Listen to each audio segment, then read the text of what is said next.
और अगर कहीं लग रहा है तो वहाँ पे भी डाइवर्ट कर दिया जाता है हमारा जो बजट है। ये वही ताकते करनी बात ये है कि बोध का मतलब ज्ञान की जो अभाव है उसकी वजह से ये सारी चीजें हो रही हैं। लेकिन मैं आपको बोलना चाहूंगा, आप बात कर रहे हैं मौजूदा, तो हमारे जो 18 एमएलए हैं वो रिजर्व कैटेगरी, वो क्यों नहीं उठाते बात अपनी वहाँ पे? जी 17 एमएलए मतलब वो करते हैं बात। अभी एएच के न्यूज में आपका स्वागत है। आप देख रहे हैं आवाज हिमाचल की, जो है निर्भय, निष्पक्ष और सत्यनिष्ठ।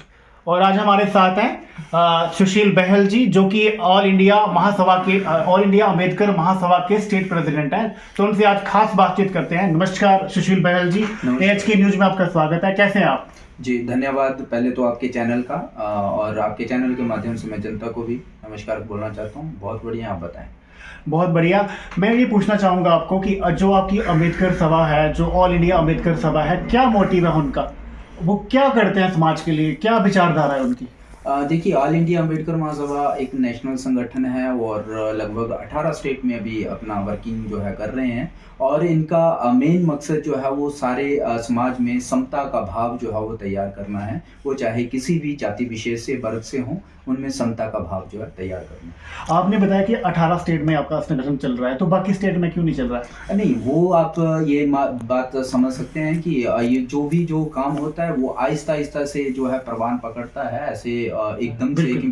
क्योंकि अम्बेडकरवाद एक ऐसी विचारधारा है जो आज तक लोगों ने समझने की ज़्यादा कोशिश नहीं की है। इसी वजह से तो उस विचारधारा को समझाने की ज़रूरत है, क्योंकि वो किसी एक विशेष वर्ग के लिए नहीं है, वो हर वर्ग के लिए। और इसी वजह से अभी आहिस्ता आहिस्ता जो है वो कई संगठन जो आपने देखा है कि कई जगह पे कोई कम्युनिटी जो है वो थोड़ी सी ज़्यादा भी होती है, कहीं कम होती है, तो ये उसकी वजह से ये। जी बिल्कुल। अच्छा, मुझे बताइए कि जैसे हर बार आपका कोई मुद्दा होता है, जैसे लोगों के मतलब जो हमारी आपकी जो कम्युनिटी है उसमें काफ़ी ज़्यादा लोगों को जुल्म अत्याचार होता है, हिमाचल में खास करके। आपका संगठन ऐसा क्या कर रहा है वहाँ पे? लास्ट टाइम मैंने देखा था जो है अभी क्या बोलते हैं अपना 32 मील में एक कांड हुआ था, वहाँ पे गए थे आप एक दो जगह पे। लेकिन जो है लोगों को वहाँ पे लोगों का ये मानना है कि हमारे संगठन भी है, सब कुछ है, फिर भी हमारे ऊपर अत्याचार हो रहे हैं। जी बिल्कुल, आपकी बात बिल्कुल सही है। वो सारी चीज़ें हो रही हैं, वो उसका कारण सिर्फ और सिर्फ अज्ञान है, क्योंकि वो ज्ञान नहीं है उस विचारधारा की, उस सोच की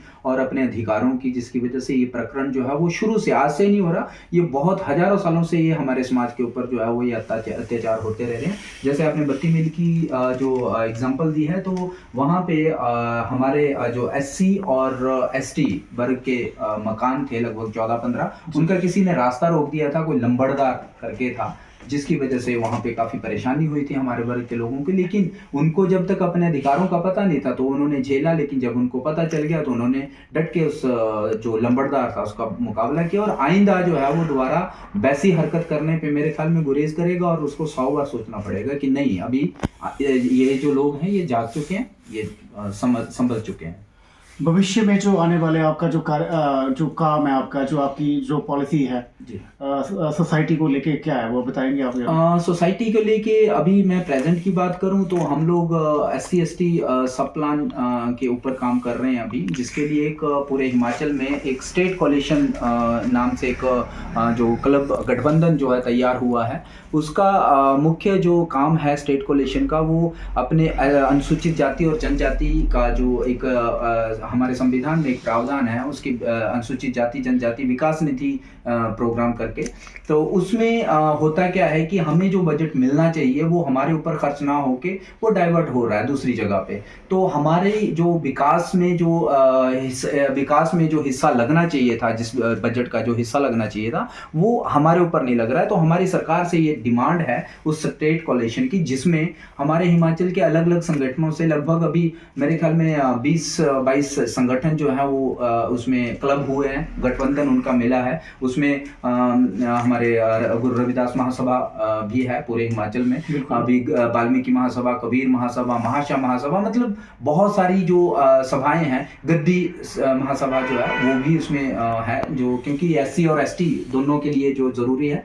तो हम उस बजट की जो के लिए जो कानून है उसकी डिमांड कर रहे हैं सरकार से, ताकि वो कानून बन जाए और जो हमारा नया जो हिस्सा है वो हमारी विकास के ऊपर ही लगना चाहिए। उसका मैं एक छोटा सा एग्जांपल, क्योंकि इसके लिए थोड़ा सा 1 मिनट का वक्त चाहूँगा बिल्कुल, मैं बिल्कुल। आपके चैनल से, कि मैं ताकि अच्छे से लोगों को बिल्कुल, समझा बिल्कुल। सकूँ आपको पूरा मौका कि दिया जाएगा, आप बात करिए सरकार अपनी। जी, जी, जी, कि सरकार की तरफ से मान के चलिए कि अगर 100 रुपए का बजट आता है, मैं उसका थोड़ा-सा आंकड़ा भी आपको बताना चाहूँगा साथ में। 100 रुपए का अगर बजट आता है तो हमारी जनसंख्या अनुपात के हिसाब से 33% हिमाचल में वो एससी और एसटी के ऊपर लगना चाहिए, जो कि पिछले कुछ समय से लगभग 8-10 प्रतिशत लगता था, जो कागज़ों में दिया जाता था कि 8 से 10% जो है ये हमें जो है कानून मतलब वो जो बजट है वो दिया गया है। लेकिन जब हम ज़मीन पे उसको उसको जो उसका खंगालते हैं, उसको देखते हैं, तो हम देखते हैं वहाँ पे 2% भी नहीं लग रहा, 3% भी नहीं लग रहा, मतलब वो ज़ीरो के बराबर, ना के बराबर ही लग रहा है।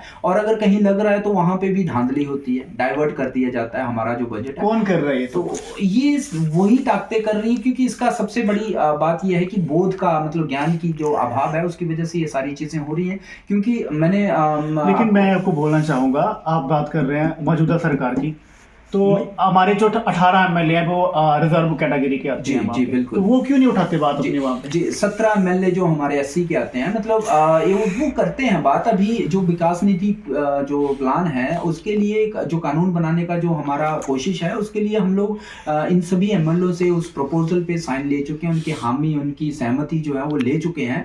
उसके लिए हम लोग सरकार से भी काफ़ी बार मिल चुके हैं। हम सीएम माननीय सुखविंदर सिंह सुक्खू जी से भी काफ़ी बार 2-3 बार जो है इस बारे में चर्चा भी हुई है, और उन्होंने आश्वासन भी दिया है कि ये कानून जो है वो हमें बना दिया जाएगा, क्योंकि हम अपना हिस्सा मांग रहे हैं, हम किसी का हिस्सा नहीं मांग रहे, हम अपनी हिस्सेदारी मांग रहे हैं। क्योंकि वो कानून का जो संविधान का जो प्रावधान है, जिसके प्रति मैंने जैसे आपको बोला है कि 33% हमें मिलना चाहिए, जो कि लगभग 3% भी हमें नहीं मिलता है। मैं एक छोटा सा आंकड़ा, मैं जैसे अभी बताया कि अभी मतलब 2023 और 24 की बात की जाए तो लगभग मेरे ख्याल 42,000 के आसपास का जो बजट था हमारे स्टेट के लिए जो मिला था, लेकिन हमें सिर्फ और सिर्फ वहाँ पे 0.04% जो है वो एससीडीपी जो शेड्यूल कास्ट डेवलपमेंट प्रोग्राम है उसके ऊपर जो है खर्च किया गया। ये बहुत ही चिंता वाली बात है, और ये पहले जो था किसी टाइम पे 8 से 10% होता था, और ये आहिस्ता आहिस्ता घटता घटता आते आते लगभग 0 पे आ गया है।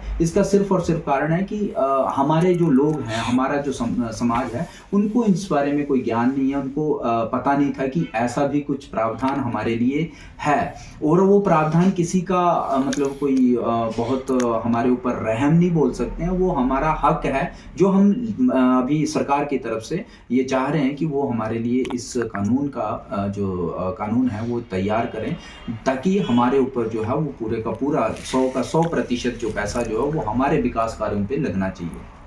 जैसे कि लास्ट टाइम आपने वन रखा जो अभी जो उन्होंने चला था, अभी वन रखा के बारे में भी आपने विधानसभा सत्र में जाके वहाँ पे घेराव किया था, और आईपीएच के भी लोग थे वहाँ पे, तो मैंने देखा था वहाँ पे सभी लोग जो आगे थे, आपके 5-6 बंदे थे आपके साथ, तो 8-9 बजे तक आप बैठे थे वहाँ पे और सीएम साहब से बात करके आए थे वहाँ पे। तो क्या बातें थी आपकी, ऐसी गुप्तगू बातें जो थी सीएम साहब के साथ? उसमें मैं आपको बताना चाहूँगा कि वो हमने विधानसभा घेराव किया था, वो क्योंकि वन मित्रों की पोस्टें भरी गई थी पिछले कुछ समय पहले, मतलब उनकी नोटिफिकेशन जो थी निकाली गई थी, और उनके भी मेरे ख्याल में, क्योंकि सरकार का काम है ये सारी चीज़ों को अनदेखा करके उन्होंने अपनी मनमानी करनी होती है, लेकिन फिर भी हमने एक आवाज़ उठाई, और उसका क्या था कि वन मित्रों की भर्ती जो थी 2061 पोस्टें जो थी तय की गई थी हमारे हिमाचल प्रदेश में, लेकिन उसमें SC ST OBC के लिए कोई भी रिजर्वेशन रोस्टर को फॉलो नहीं किया गया था। तो अगर आप देखें कि अगर वो रोस्टर जो है अगर फॉलो होता तो लगभग 1100-1000 प्लस हमारे जो यूथ है उनको जॉब मिलनी थी, लेकिन सरकार ने वो डायरेक्ट जो था बिना रिजर्वेशन रोस्टर को इम्प्लीमेंट किए उनकी नोटिफिकेशन निकाली और उनको भरने की तैयारी कर रहे थे। और हमारे साथ में बन रखा इसलिए थे क्योंकि 2011 में उन लोगों को बिना किसी इंटीमेशन के, क्योंकि जो पिछले काफी समय से अपनी सेवाएं दे रहे थे और रेगुलर भी नहीं हुए नहीं हुए थे, लेकिन काफी समय से वो ये समझ लीजिए कि पुश्तैनी काम समझ लीजिए, जिसका अगर आज बेटा उसका अगर आज बेटा अगर कोई बन रखा है तो उसके फादर साहब भी वो बन रखा ही थे, लगभग इस तरीके का जो था एक तैयारी। लेकिन जो उनका तो जो उनको वेतन मिलता था वो उतना ज़्यादा नहीं मिलता, वो नहीं मिलता था, लेकिन कुछ और मतलब एक तरफ से वो फ्री सेवा कर रहे थे, फ्री सेवा थी, लेकिन कुछ जैसे इनके और भी प्रोग्राम चलते रहते हैं तो उसमें कुछ इंसेंटिव का जो रूप था उनको मिलता था, जिसकी वजह से वो अपने घर परिवार का गुजर बसर कर रहे थे। लेकिन 2011 में सरकार ने बिना किसी कारण से, बिना उनको इतला दिए हुए, बिना उनको अवगत कराए हुए उनको एकदम से वहां से निकाल दिया था।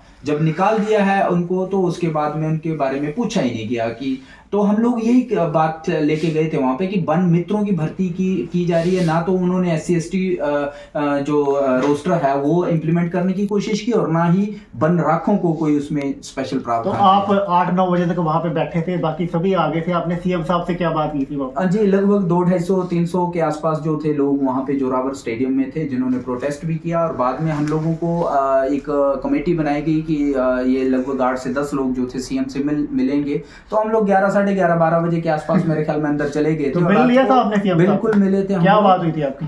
हम लोग जो लगभग 7:30-8 बजे CM साहब ने हमें मौका दिया मिलने का, और उस टाइम पे हमने उनसे यही गुहार लगाई थी कि ये रोस्टर जो है, जो संविधान हमें देता है, हमारा हक है, वो हमें मिलना चाहिए। तो उन्होंने आश्वासन दिया था, लेकिन आपने देखा है कि वो आश्वासन धरा का धरा रह गया, और अभी उसकी जो भर्ती भी होगी है, मेरे ख्याल में अभी रिजल्ट भी आने वाला है शायद उसका। उसमें उन्होंने वो जो आपने मांग रखी थी वो नहीं की? नहीं, उन्होंने ये चीज़ जरूर बोली थी कि आइंदा अगली जो पोस्ट हैं, क्योंकि हमने उनसे डिमांड की थी हमें अगर एक पोस्ट भी अगर दें तो उसमें भी इस चीज़ का खास ध्यान रखा जाए, रोस्टर का। तो उन्होंने आश्वासन दिया था कि हम लोग ये आगे से ध्यान रखेंगे और ऐसा नहीं होगा, और ये टेम्परेरी अरेंजमेंट करके उन्होंने हम लोगों को ये मतलब आश्वासन दिया था कि हम आगे से आइंदा जो है ऐसा नहीं करेंगे। मैं एक और बात पूछना चाहूँगा आपको। जी। बहुत ज़्यादा संगठन है आपके। जी। एक तो आपका संगठन है जिसमें आप स्टेट प्रेसिडेंट हैं। जी बिल्कुल। ठीक है। तो बाकी संगठनों से आप मिलते जुलते बहुत कम है, मैंने देखा है, लोगों से मिलना जुलना बहुत कम है, आप इकट्ठे कभी नहीं देखा मैंने आपको। इसका क्या, इसके पीछे क्या रीज़न है? देखिए, ये सबसे पहले तो ये है कि हमारा जो मेल जोल है वो कम नहीं है, लेकिन उसका मेन कारण जो है ये इस वजह से लोगों को नहीं लगता है कि हमारा आपसी तालमेल जो है वो अच्छा नहीं है, क्योंकि मीडिया हम लोगों को ज़्यादा सपोर्ट नहीं करता। सबसे बड़ी बात ये है, हम मिलते जुलते हैं क्योंकि आपको जैसे मैंने बोला कि स्टेट कोलिशन जो बना है, जो गठबंधन जो बना है, वो अलग अलग संगठनों का ही है। लगभग 20 से 22 संगठन जो है वो उस स्टेट कोलिशन के अंदर आते हैं, उसमें जो गठबंधन के अंदर आते हैं। और उसका एक साथ में मैं आपको क्योंकि जो स्टेट कोलिशन की जो मेन बात थी वो बोलनी उसमें से भूल गया था मैं, कि हमने विकास निधि जो कानून बनाने की जो मांग जो सरकार के आगे रख रहे हैं, उसके लिए हम लोग जोरावर स्टेडियम में 17 मार्च को हमारा SC और ST के लोगों से एक आह्वान करना चाहते हैं, एक निवेदन करना चाहते हैं कि उस दिन बढ़ चढ़ के उस न्याय और समानता का जो सम्मेलन है उसमें हिस्सा लें, और अपनी जो मांग है सरकार के समक्ष रखें, और सरकार को इतना बताएं कि समझाएं कि हम लोगों को ज़रूरत है इस कानून की, और ये कानून बनना चाहिए ताकि 100 का 100% पैसा जो है वो हमारे समाज के विकास के कामों में लगना चाहिए। तो ये थे हमारे सुशील भाई जी, बहुत अच्छा लगा आपसे बात करके। हमारी शुभकामनाएं आपके साथ है, आपका जो संगठन है हमेशा अच्छा काम करे और आपको सेहत दे। धन्यवाद आपका। जी धन्यवाद आपका भी, एक बार फिर से पुनः धन्यवाद करूंगा, और एक बार फिर से एक वही आह्वान करूंगा कि विकास निधि प्रोग्राम जो प्लान है उसका कानून बनाने के लिए अपनी जितनी भी हिस्सेदारी अपनी सुनिश्चित करें। 17 तारीख को बढ़ चढ़ के उस सम्मेलन में भाग लें, ताकि सरकार के ऊपर भी एक दबाव बनाया जाए, क्योंकि अभी सरकार को भी चाहिए, उनको भी सपोर्ट चाहिए और हमें भी सपोर्ट चाहिए, और हमें सपोर्ट यही मिलेगी अगर ये कानून बन जाता है तो 100% पैसा जब हमारे ऊपर लगेगा तो हमारे बच्चों को रोजगार मिलेगा, वो अच्छी पढ़ाई कर सकेंगे, अच्छे स्वास्थ्य सुविधाएं, मतलब जो मूलभूत सुविधाएं हैं उनके ऊपर हम लोग जो हैं वो अच्छे से काम कर पाएंगे। तो इसके लिए आपकी भागीदारी वहाँ पे बहुत ज़्यादा ज़रूरी है। तो इसके लिए आपसे एक बार फिर से पुनः निवेदन है कि 17 तारीख में अपना बढ़ चढ़ कर हिस्सा लें जोरावर स्टेडियम में, और इस जो कानून है विकास निधि जो कानून बनाने की मांग है इसमें अपना योगदान दें। जी धन्यवाद।